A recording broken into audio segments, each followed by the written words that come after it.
যে মানুষটা আমাকে রেখে দ্বিতীয় বিয়ে করেছে, সারাটা রাত আমার এই ছোট্ট বাচ্চাটাকে নিয়ে ঘরের বাহিরে দাঁড় করিয়ে রেখেছে, ঘরেও ঢুকতে দেয়নি।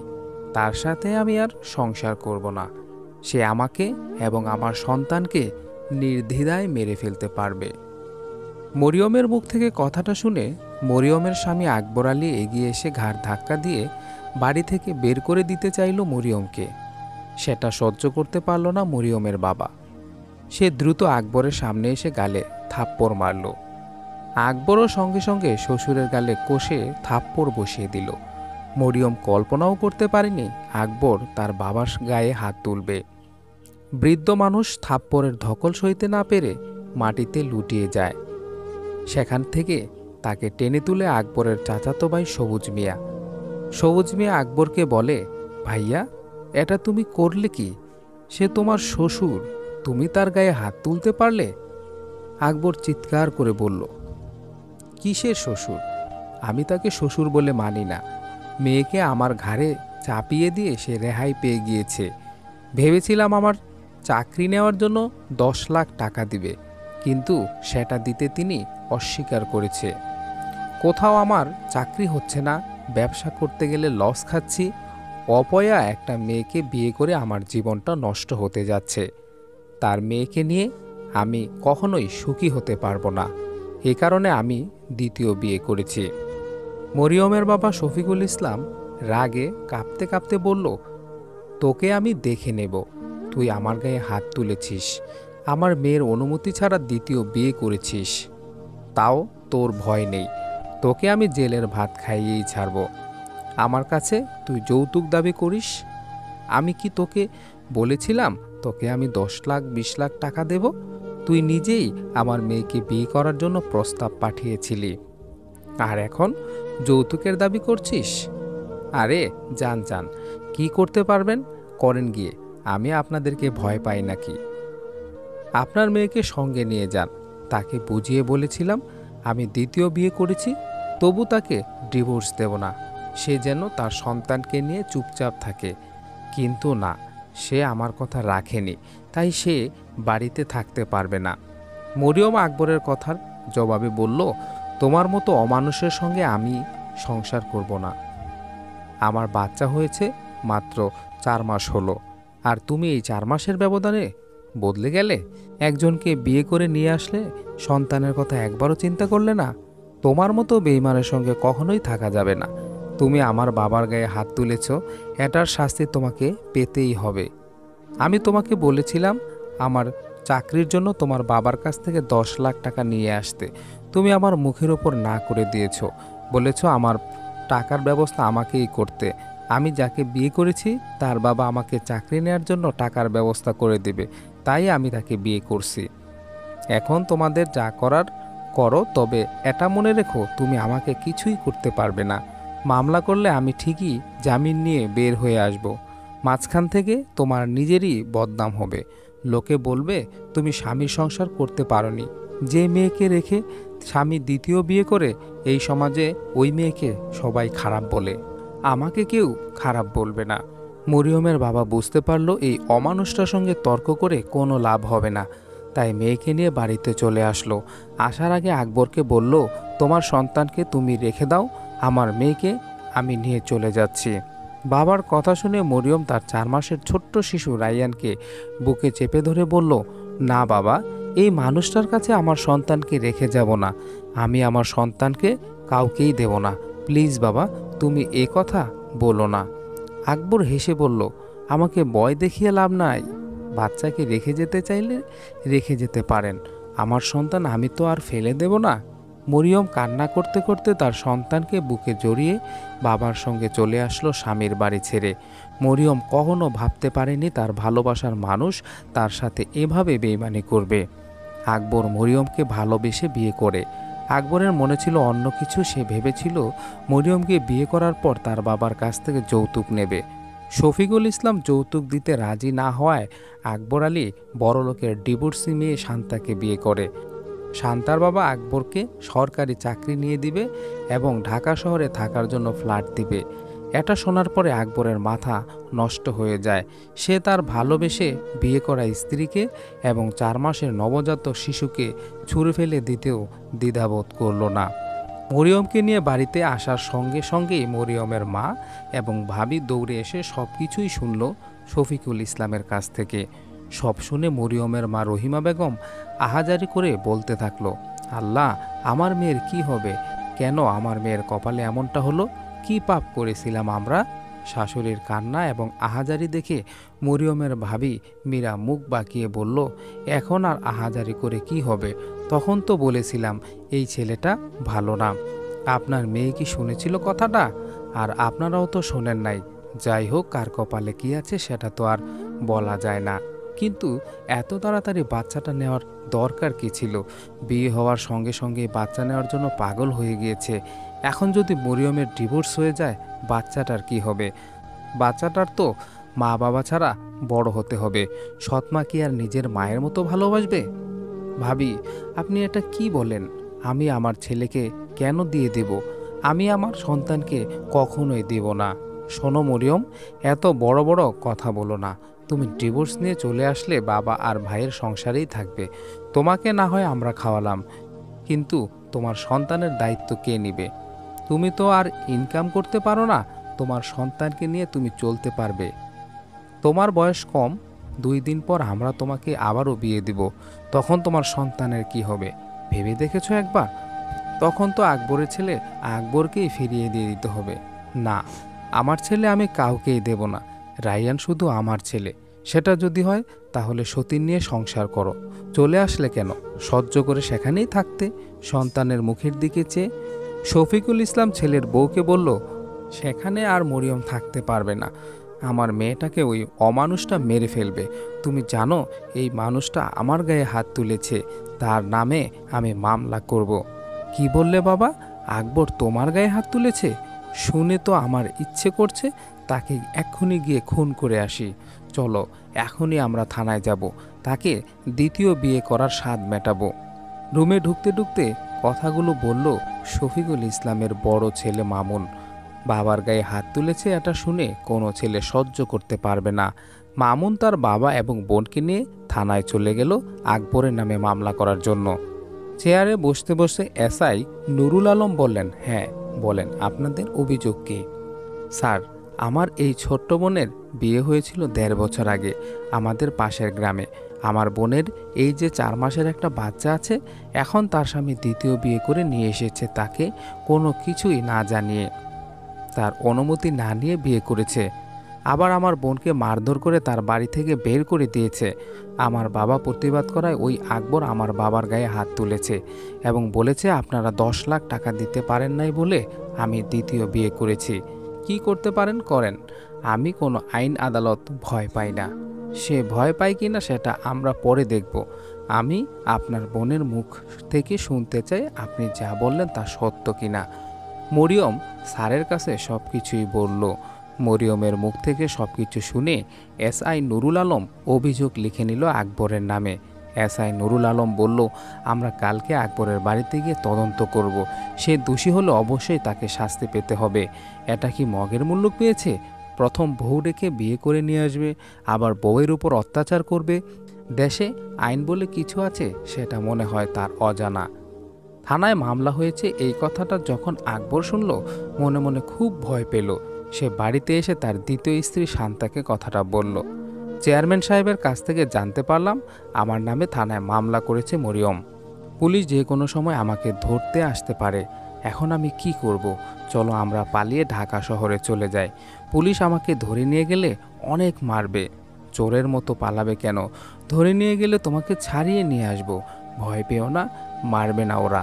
আমার বাবার অনেক টাকা আছে, তোমার চিন্তা করতে হবে না।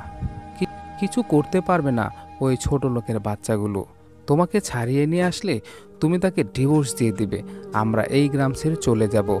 আমি আছি তো, ভয় পেতে হবে না তোমার। আচ্ছা, ওরা যদি বাচ্চাটাকে দিয়ে দিতে চায় তখন আমি কিভাবে তাকে পালবো? তুমি কি তাকে মায়ের আদর স্নেহ দিয়ে লালন পালন করবে? না, কখনোই না। সতীনের সন্তান কখনো নিজের সন্তান হয় না। তাকে আমি কখনোই লালন পালন করে বড় করতে পারবো না। ওরা যদি দিয়ে দিতে চায় তাহলে তো আমার নিতেই হবে, তখন আমি কি করব? হ্যাঁ, নিয়ে আসবে, নিয়ে এসে বাচ্চাটাকে কারো কাছে দত্তক দিয়ে দিবে, আর না হয় তোমার কোনো আত্মীয়ের কাছে রেখে বড় করবে। আমি এত ঝামেলা নিতে পারবো না। আচ্ছা ঠিক আছে, তুমি যা বলবে তাই হবে। আমার এত ঝামেলা ভালো লাগে না। যদি আমাকে দিতে চায় যদি আমাকে দিয়ে দিতে চায় তাহলে নিয়ে এসে কোথাও দত্তক দিয়ে দেব। আমার মন বলছে মরিয়ম তার সন্তানকে দেবে না, না দিলেই ভালো। আমি তো এটাই চাই, তুমি আর আমি সুখে সংসার সাজাবো। আমার নিজের সন্তান হবে, তাকে নিয়ে হবে আমাদের সুখের সংসার। অন্যের ঝামেলা কেন বয়ে বেড়াবো আমি? সকাল 10টার দিকে এসআই নুরুল আলম 2জন কনস্টেবল সঙ্গে নিয়ে আকবর আলীর বাড়িতে এসেছে। আকবর আলী নাস্তা করে বিছানায় এসে শরীর এলিয়ে দিল। তখনই একজন ঘরের ভিতর ঢুকলো আর বলল, আপনার বাসায় পুলিশ এসেছে, আপনাকে ধরে নিয়ে যেতে। কথাটা শোনার সঙ্গে সঙ্গে আকবর আলী ভয়ে জড়সড় হয়ে গেল। তখনই দরজার সামনে দাঁড়িয়ে এসআই নুরুল আলম আকবর আলীকে বলল, আপনি কি আমাদের সঙ্গে সসম্মানে থানায় যাবেন, নাকি ধরে নিয়ে যেতে হবে? আপনি আপনার প্রথম স্ত্রীকে রেখে তার অনুমতি ছাড়া দ্বিতীয় বিয়ে করেছেন, আবার তার গায়ে হাত তুলে বাড়ি থেকে তাড়িয়ে দিয়েছেন। আপনার তো ভয়াবহ শাস্তি হবে। না স্যার, আমি তাকে তাড়িয়ে দেইনি বা তার গায়ে হাতও তুলিনি। সে নিজের ইচ্ছায় তার বাবার সঙ্গে চলে গিয়েছে। একদম মিথ্যা বলবেন না।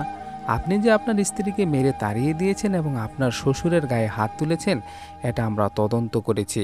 আপনার বাসায় ঢোকার আগেই আপনার আশেপাশের প্রতিবেশীদের কাছ থেকে শুনেছি আপনার শ্বশুর আপনার বিরুদ্ধে যা অভিযোগ করেছে তা এক বিন্দুও মিথ্যা না।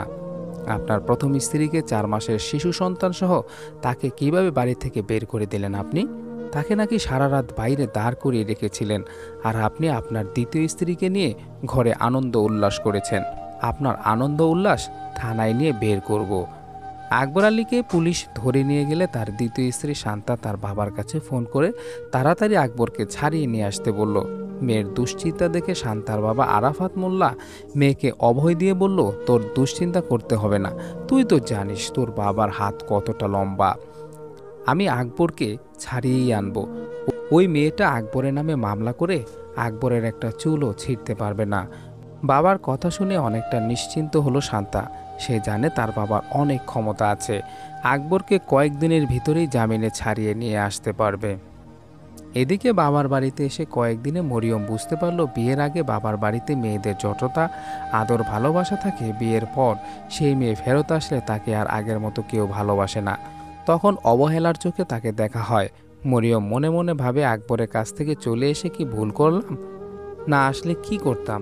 সে বিয়ে করে নিয়ে এসেছে, আমাকে পর করে দিল। আমি প্রতিবাদ করে আমাকে সারা রাত অবুঝ বাচ্চা সহ বাহিরে দাঁড় করিয়ে রাখলো। তাহলে আমি কি করতাম চলে না এসে? আর আমার বাবা, সেটা বলতে যাওয়াতে আমার বাবার গায়ে হাত তুললো, তাই তো আমি চলে আসলাম। আমি কি ভুল করেছি না ঠিক করেছি, এখন আমি কিছুই বুঝতে পারছি না। আকবরকে জেলে দিয়ে মনে হয় ঠিক করলাম না। সে তো আমাকে নিয়ে সংসার করতে চাইবে না, ডিভোর্স দিয়ে দিবে। আর সতীনের সঙ্গে সংসার করা আমার পক্ষে সম্ভব না। কি করব আমি? এমন ভাবতে ভাবতে কান্না করছিল মরিয়ম। তখন তার ছোট ভাইয়ের বউ এসে পাশে বসলো। পাশে বসে জিজ্ঞাসা করলো, আপা, আপনি কান্না করছেন কেন? আমার ভাগ্যটাই তো হয়েছে কান্না করার জন্য, না হলে কি এই শিশু বাচ্চাকে আজকে এতিম হতে হয়? আমার সঙ্গে যদি আকবরের ডিভোর্স হয়ে যায় তাহলে তো আমার রায়ান বাবার আদর থেকে বঞ্চিত হবে, আর আমি বা তাকে নিয়ে কিভাবে চলবো? মেট্রিক পরীক্ষা দিতে পারিনি, বিয়ে হয়ে গেল। এ সামান্য পড়াশোনা দিয়ে কিছুই করতে পারবো না। আমার ছেলেকে আমি মানুষ করব কিভাবে? সেটাই যদি বুঝতে তাহলে ধৈর্য ধরে স্বামীর বাড়িতেই পড়ে থাকতে। তুমি যে ভেবেছো তোমাকে ডিভোর্স দেওয়ার পর তোমার ছেলেকে তোমার সঙ্গে রাখবে, আকবর যদি ডিভোর্সের পরে তার ছেলেকে তার সঙ্গে নিয়ে যেতে চায় তখন তো তাকে দিয়েই দিতে হবে। রুমের ভেতরে প্রবেশ করতে করতে কথাটা বলল মরিয়মের বড় ভাবি সাইমা। সাইমার কথার জবাবে মরিয়ম তখন বলল, কেন আমার ছেলেকে আকবরের কাছে দিয়ে দিতে হবে? মায়ের অধিকার বেশি, আমি আমার ছেলেকে আমার কাছেই রাখবো। যখন 12 বছর হবে তখন ছেলের মতামতের উপর ভিত্তি করে সন্তানকে মা নয়তো বাবার কাছে দায়িত্ব দেওয়া হয়। আর আপনি বলছেন আকবর আমার ছেলেকে নিয়ে যাবে? সে নিতে চাইলে আমি দেব নাকি তাকে? আমাকে যে সংসারে থাকতে দিল না, সেই সংসারে আমার ছেলেকে নিয়ে অবহেলায় অনাদরে মানুষ করব? এটা আমি বেঁচে থাকতে কখনোই হতে দেব না। কথা তো ভালোই বলতে পারো, ছেলেকে কথা তো ভালোই বলতে পারো। ছেলেকে যে রাখবে, ছেলের ভরণ পোষণ কে দিবে? তুমি তোমার ভাইয়ের সংসারে থাকবে। তোমার বাবার তো প্রমোশন হয়েছে, তাদের টাকা দিয়ে সংসার কয়দিন চলবে? সে টাকা দিয়ে কি তোমার সন্তানকে তারা মানুষ করবে? আর সেটা করতে চাইলে আমরাই কি তা হতে দেব?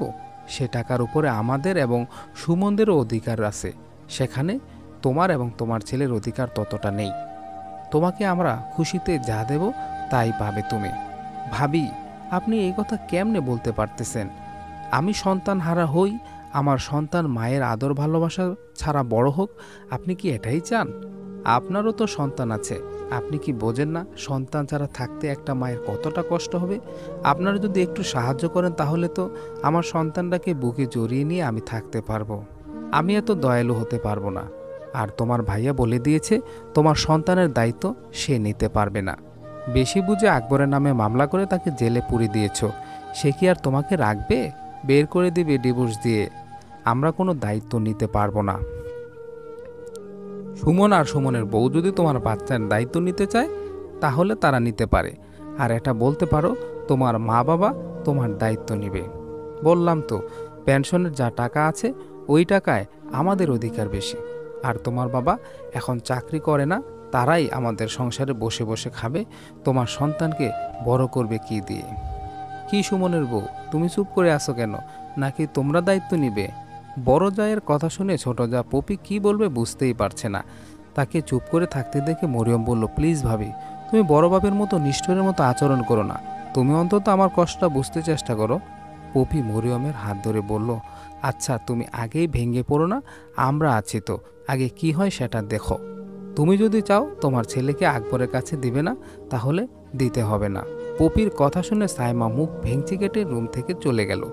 পপি মরিয়মকে বুঝিয়ে বলল, বড় ভাবির কথায় মনে কষ্ট পেও না। সব মানুষ তো আর সবার কষ্ট বোঝে না। যাই হোক, সব কিছু আল্লাহর ওপর ছেড়ে দাও।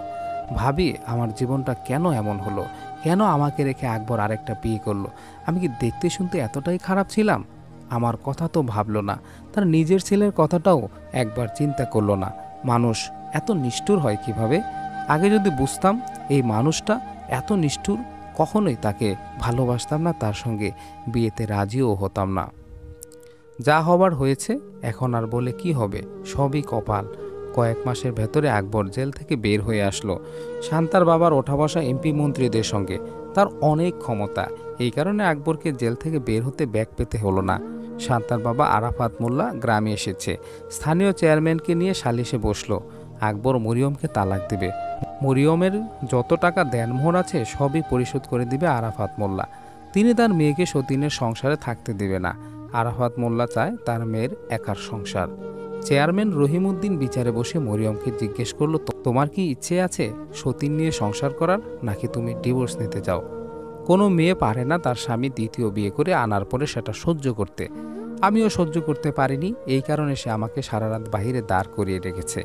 আমার 4 মাসের ছোট্ট সন্তানকে নিয়ে আমি বাহিরে ছিলাম। আমার অনেক কিছু হয়ে যেতে পারত, সেই দিকে তার খেয়াল ছিল না।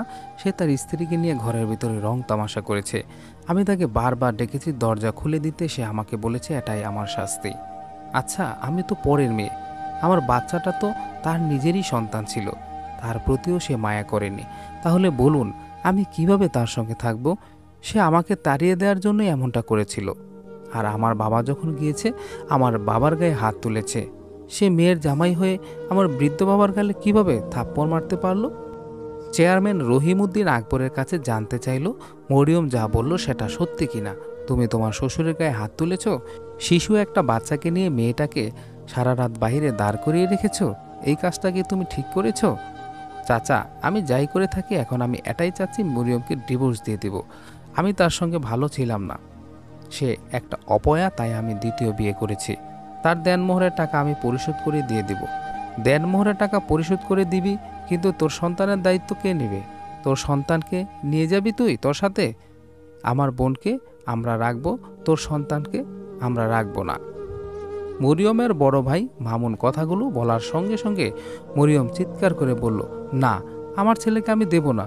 ওই অমানুষটা আমার ছেলেকে নিয়ে মেরে ফেলবে। আমি আমার ছেলেকে দেব না। মরিয়মের মা, বাবা, ভাই, ভাবি অনেক চেষ্টা করেও মরিয়মের বুক থেকে তার সন্তানকে কেড়ে নিয়ে দিতে পারল না। বাচ্চা দিয়ে দিলে মরিয়ম আত্মহত্যা করবে এমনটা বলার পর বাচ্চাটা মরিয়মের কাছে রাখার জন্য রাজি হলো মরিয়মের বাবা। দেনমোহরের টাকা পরিশোধ করে মরিয়মের ডিভোর্স হয়ে গেল। মরিয়ম ভালো করে বুঝতে পারল তার সন্তানকে নিয়ে এই পরিবারে থাকা খুব একটা সহজ হবে না। কিভাবে তার সন্তানকে মানুষ করবে এই দুশ্চিন্তা মরিয়মের মাথার ভেতর ঘুরপাক খাচ্ছে। দেনমোহরের 5 লাখ টাকা নিয়ে ডিভোর্স হয়ে গেল মরিয়মের। মরিয়মের বাবা চাইল মেয়ের ভবিষ্যতের কথা চিন্তা করে টাকাটা ব্যাংকের অ্যাকাউন্ট করে রেখে দিতে, কিন্তু মরিয়মের 2 ভাই মামুন আর সুমন টাকাটাকে তাদের ব্যবসার ক্ষেত্রে খাটাতে চাইল। এটা নিয়ে শুরু হলো সংসারে মনমালিন্য। ছেলেদের মনে রাখার জন্যই শহীদুল ইসলাম টাকাটা ছেলেদের হাতে তুলে দিল ব্যবসা করার জন্য। এতে করে খুশি হলো শহীদুল ইসলামের 2 ছেলে। মরিয়ম কিছু বলতে চেয়েও কিছু বলতে পারল না। সে জানে তার বাবা এখন অবসরপ্রাপ্ত, যা টাকা পেনশন পেয়েছে সেগুলো 2 ভাই নিয়ে ব্যবসা করছে। বাবা মাকে যদি তারা না দেখতে চায় তাহলে তার বাবা মা এই বৃদ্ধ বয়সে যাবে কোথায়? আর তারও তো তার সন্তানকে নিয়ে ভাইদের উপর এখন নির্ভর করে থাকতে হবে। এই কথা ভেবেই চুপ করে রইল মরিয়ম। ছেলের মুখের দিকে তাকিয়ে সবকিছু মুখ বুজে সহ্য করে নেওয়া ছাড়া তার কোনো উপায় ছিল না। কিছুদিন ভালোই চলল। মরিয়মের বড় ভাবি সাইমা মরিয়মকে কোনো কিছুই বলল না। মাস 6 পর থেকে আবার শুরু হয়ে গেল অশান্তি। মামুন তার 1.5 বছরের ছেলে রুমেলের জন্য বাজার থেকে এটা সেটা নিয়ে আসে। সেই খাবার দেখে কান্না করে মরিয়মের ছেলে রাইয়ান। মাঝে মাঝে একটু একটু খাবার খেতে দিলেও সব সময় দিতে চায় না সাইমা। মরিয়মকে বলে, তোমার ছেলেটা কেমন যেন হয়েছে, অন্যের ভালো খাবার দেখলে কান্না করে, ছেলেকে ভালো বানাতে পারলে না তুমি। ভাবির এই কথা শুনে মরিয়ম ফেল ফেল করে তাকিয়ে থাকে। তখন মরিয়মের মা ছেলের বউকে বলে, বৌমা, তুমি এটা কি কথা বলো? এতটুকু ছোট বাচ্চা, সে কি আর কিছু বোঝে? তোমার ছেলের জন্য খাবার নিয়ে এসে তাকে খাওয়াও, সেটা দেখলে তো সেও কান্না করবেই। সেখান থেকে একটু খাবার দিলে তোমার কি কম পড়ে যাবে? তোমার কি মায়া লাগে না এই অবুঝ বাচ্চাটার প্রতি? মায়া লাগে বলেই মাঝে মধ্যে দেই, না হলে তো দিতামই না। এর জন্য যখনই আমার ছেলেকে খাওয়াবো তখনই তার ছেলেকে দিতে হবে? আমার কি এতই ঠেকা পড়েছে? যে ছেলের বাবা আছে তার বাবা তাকে নিতে চাইল না, আর নিতে চাইবেই বা কিভাবে? মরিয়ম তো দিতেই চাইল না। রাইয়ানকে তার বাবার কাছে দিলে এভাবে অসহায়ের মতো বড় হতে হতো না। এখন আমাদের ছেলের জন্য আমরা যা করব, তার ছেলের জন্য কি আমরা তাই করব নাকি? আমাদের তো দায় পড়ে যায়নি। মরিয়ম তার মাকে থামায়। সে বলে, আমাকে নিয়ে তুমি ভাবির সঙ্গে ঝগড়া করতে যেও না। আমার কপালে যাই আছে তাই হবে। দরকার নাই আমার ছেলেকে ভালো কোনো কিছু খাওয়ানোর। সাইমা তার ছেলেকে খাবার খাওয়ালেও মরিয়ম এখন তার ছেলেকে নিয়ে ঘর থেকে বের হয় না, যেন রায়ান খাবার দেখে কান্না না করে এই ভয়ে। মাঝে মাঝে মরিয়মের ছোট ভাই সুমন ভাগ্নের জন্য এটা সেটা নিয়ে আসে। পপিও তেমন কিছুই বলে না। তার বিয়ে হয়েছে 3 বছর, এখনও বাচ্চা কাচ্চা হয়নি, তাই মরিয়মের ছেলেকে সে আদর সোহাগ করে। মরিয়মকে ডিভোর্স দেওয়ার পর আকবর তার গ্রামের বাড়ি বিক্রি করে ঢাকায় শান্তাদের বাসায় চলে যায়। আকবরের বাবা মা অনেক আগেই মারা গিয়েছে। আকবরের ভাই বোন কেউ নেই। আকবরের একটা আপন চাচা আছে, সে বারবার বলেছিল গ্রামের বাড়িটা বিক্রি করে দিস না, কিন্তু সে তার চাচার কথা না শুনে বাড়ি বিক্রি করে দিয়ে শ্বশুর বাড়িতে গিয়ে উঠেছে। ঢাকায় যাওয়ার পর শ্বশুর আরাফাত মোল্লা আকবরকে এক সরকারি প্রতিষ্ঠানে ভালো পোস্টে চাকরি নিয়ে দিয়েছে। আরাফাত মোল্লা চায় তার মেয়ে জামাই তার কাছেই থাকুক। একমাত্র মেয়েকে সে দূরে কোথাও রাখতে চায় না। এ কারণে আকবরের গ্রামের বাড়িটা সে বিক্রি করিয়েছে। আরাফাত মোল্লার এক ছেলে এক মেয়ে। বড় ছেলে আমেরিকাতে এক খ্রিস্টান মেয়েকে বিয়ে করে সিটিজেন হয়ে গিয়েছে। বছরে একবার করে বাংলাদেশে আসে বাবা মায়ের সঙ্গে দেখা করার জন্য। আকবর শ্বশুরবাড়ি থেকে খুব সুখে শান্তিতে বিলাসী জীবনযাপন করছে। সে মনে মনে অনেক খুশি এমন একটা অভিজাত্য জীবন পেয়ে। তার কত স্বপ্ন ছিল, সেই স্বপ্ন তার শান্তার কারণে পূরণ হয়েছে। এই কারণে আকবরের একবারের জন্য মরিয়মের কথা এবং তার সন্তানের কথা মনে হয় না। আকবর মনে করে মরিয়মকে ছেড়ে দেওয়ার জন্যই তার জীবনে এতটা সুখ এসেছে।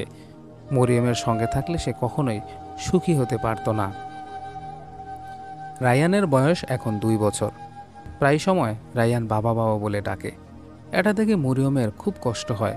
জন্মের পর থেকে ছেলেটা বাবাহারা হলো, কখনো হয়তো বাবার মুখ দেখতে পারবে না। এই নিষ্পাপ শিশুটার কি দোষ ছিল? তার ভাগ্যটা কেন এমন হলো? এটা ভেবেই খুব কান্না করে মরিয়ম। আশেপাশের প্রতিবেশীরা অনেকেই বলে মরিয়মকে বিয়ে করতে। যেই তাকে এই কথা বলে মরিয়ম খুব রেগে গিয়ে বলে, বিয়ে একবার হয়েছে, আমি আর কখনো বিয়ে করব না। তার এই কথার জবাবে প্রতিবেশী একজন ভাবি বলে উঠল, হ্যাঁ, বিয়ে করবে কেন? ভাইয়ের সংসারে চাকরানির মতো কাজ করে সারা জীবন কাটিয়ে দিবে। আমরা তো তোমাকে ভালো বুদ্ধি দেই, তোমার সেটা ভালো লাগছে না। এখন না হয় তোমার মা বাবা আছে, তোমাকে তারা ততটা অবহেলা করছে না। তোমার মা বাবা যখন না থাকবে তখন দেখবে তোমাকে ঘাড় ধরে এই বাড়ি থেকে বের করে দিবে তারা। তোমার ছেলেটার ভবিষ্যৎ কি হবে তখন একবার কি ভেবে দেখেছো? তুমি যদি একজন ভালো কাউকে দেখে বিয়ে করো, তবুও তো ছেলেটাকে নিয়ে মাথা গোঁজার ঠাঁই পাবে। আমরা তোমার ভালোর জন্যই বলছিলাম। মরিয়ম আর কোনো জবাব দিতে পারল না। সত্যিই সে এই সংসারে চাকরের মতো হয়ে আছে। কাজ করার জন্য ছেলেটাকে সময় দিতে পারে না। ছেলেটা সারাদিন তার নানির কাছে থাকে। বলতে গেলে তার বড় ভাবি সাইমা কোনো কাজই করে না। ছোট ভাবি পপি আগে কাজ করলেও এখন বাচ্চা হওয়ার কারণে সেও আর কোনো কাজ করে না। সংসারের সমস্ত কাজ মরিয়মকে এবং তার মাকে করতে হয়। ভাইয়ের ছেলেদের পুরনো পোশাক তার ছেলেকে পরানো হয়। ঈদ ব্যতীত কোনো নতুন পোশাক কিনতে পারে না ছেলের জন্য। এ কারণে তার মনে আরও বেশি কষ্ট।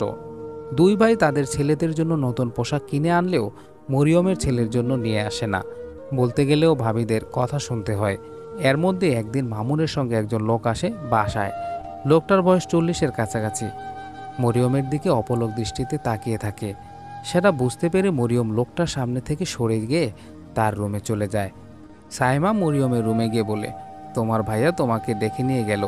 তুমি ড্রয়িং রুম থেকে চলে আসলে কেন? ভাবি, ভাইয়ার সঙ্গে যে লোকটা এসেছে সে আমার দিকে কিভাবে যেন তাকিয়ে আছে। তুমি খেয়াল করে দেখেছো? লোকটা কেমন নির্লজ্জের মতো অপলক দৃষ্টিতে আমার দিকে তাকিয়েছিল। আমি লজ্জা পেয়ে চলে এসেছি। তোমার ভাইয়া তোমাকে আবার যেতে বলছে, তাড়াতাড়ি আসো। কেন ওই লোকটার সামনে আমাকে আবার যেতে হবে? আমরা তোমাকে লুৎফর ভাইয়ের সঙ্গে বিয়ে দেব। লুৎফর ভাইয়ের অনেক টাকা পয়সা আছে।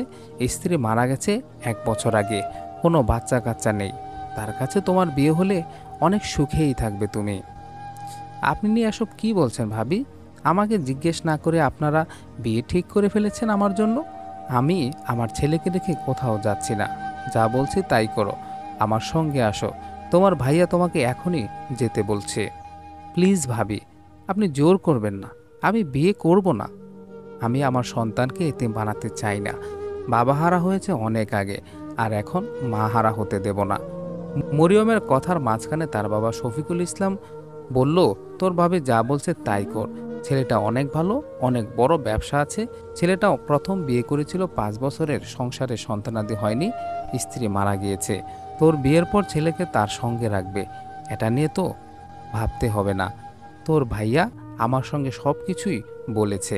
আমারও এই বিয়েতে মত আছে। কিন্তু বাবা, আমার এটা বিশ্বাস হয় না। অন্যজনের ছেলেকে আরেকজন কখনোই মেনে নেবে না। এটা বিয়ের আগে বললেও পরে দেখবে এটা নিয়ে সমস্যা হবে। আচ্ছা তুই যা, ছেলেটার সঙ্গে কথা বল। তুই কথা বললে তো বুঝতে পারবি সে সত্যি বলছে নাকি মিথ্যা। মরিয়মের মাও মরিয়মকে জোর করে আবারও ড্রয়িং রুমে পাঠালো লুৎফরের সঙ্গে কথা বলার জন্য।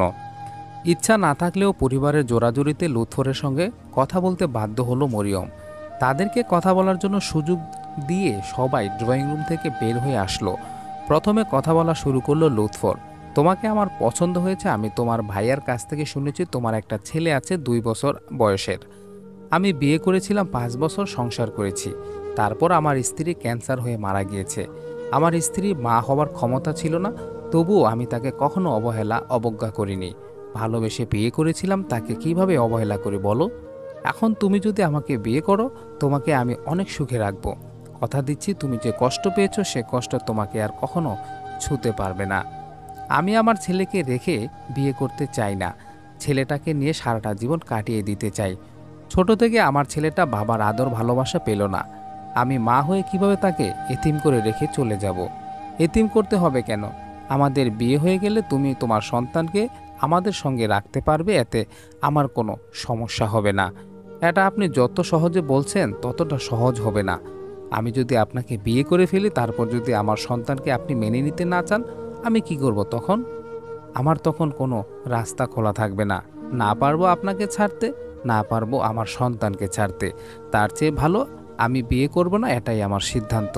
মরিয়ম, তুমি আমাকে ভুল বুঝছো। আমি যা বলছি তাই করব। দুনিয়াতে কিন্তু সবাই একরকম না। অনেকেই আছে স্ত্রীর প্রথম সন্তানকে মেনে নিয়ে সংসার করছে, তাহলে আমি কেন পারবো না? আমিও পারবো। তোমাকে আমার অনেক পছন্দ হয়েছে, তুমি আমাকে ফিরিয়ে দিও না, রাজি হয়ে যাও। ভেবে দেখো, বাবা মায়ের সংসারে কতদিন থাকবে? তোমার ছেলেটাকেও তো মানুষ করতে হবে নাকি? আপনি মেনে নিলেও আপনার পরিবার আমার সন্তানকে মেনে নিতে চাইবে না। আর যখন আপনার সন্তান হবে তখন আপনিও আমার সন্তানকে অবহেলা করবেন, সহ্য করতে পারবেন না। আমার পরিবারের আমি বড় ছেলে, আমার কথা মা বাবা ভাই বোন কখনোই ফেলবে না। আর আমার টাকায় সংসার চলে, আমি যা বলবো তাই হবে। তুমি এই ব্যাপারটা নিয়ে একদম চিন্তা করবে না। তুমি এখন বলো আমাকে বিয়ে করতে রাজি কিনা। আমি এখন কিছু বলতে পারবো না, এখন আমি আসছি।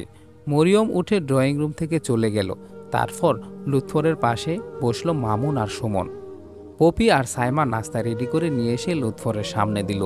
মামুন লুৎফরকে বলল, কিভাবে তাকে রাজি করাতে হয় সেটা আমরা দেখব, আপনি এটা নিয়ে চিন্তা করবেন না।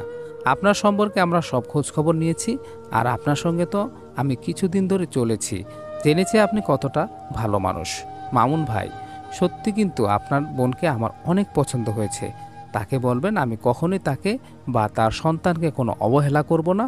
আর আমার সাধ্যমতো গহনা দিয়ে তাকে আমি বউ করে নিয়ে যাব আমার বাড়িতে। ঠিক আছে, আমরা আপনাকে রাতে পাকা কথা জানিয়ে দেব। ধরে নেন বিয়েটা হয়ে যাবে, আপনার ভাবতে হবে না।